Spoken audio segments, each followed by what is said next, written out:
తాకట్లో ఉన్న బంగారాన్ని విడిపించలేక వడ్డీల మీద వడ్డీలు కడుతూ ఇబ్బంది పడుతున్నారా? అయితే ఇప్పుడే సంప్రదించండి శివ గోల్డ్ కంపెనీ. మీ నమ్మకానికి మా హామీ శివ గోల్డ్ కంపెనీ. పశ్చిమాసియాలో సెగలు మళ్లీ రాజుకున్నాయి. అమెరికా, ఇరాన్ల దాడులు, ప్రతిదాడులతో మధ్యప్రాచ్యం ఒక్కసారిగా ఉలిక్కిపడింది. తమ బలగాల చర్యలను అమెరికా అధ్యక్షుడు డొనాల్డ్ ట్రంప్ సమర్థించగా, మళ్లీ కయ్యానికి కాలు దువ్వి పొరపాటు చేస్తే భారీ మూల్యం చెల్లించుకోవాల్సి ఉంటుందని ఇరాన్ గట్టి హెచ్చరిక చేసింది.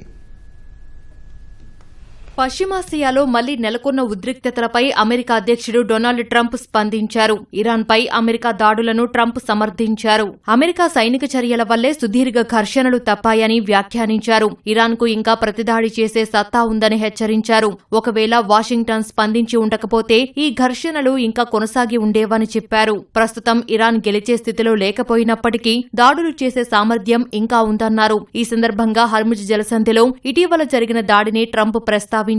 హర్ముజ్ జలసంధిలోకి ప్రవేశిస్తున్న భారీ నౌకపైకి ఇరాన్ 4 డ్రోన్లను ప్రయోగించిందని ఆరోపించారు. తమ బలగాలు అందులో 3ంటిని ధ్వంసం చేసినట్లు చెప్పారు. ఒకటి మాత్రం నౌకను ఢీకొట్టి కొంతమేర నష్టం కలిగించిందన్నారు. ఇరాన్ అలా చేయాల్సి ఉండకూడదని ట్రంప్ అభిప్రాయపడ్డారు.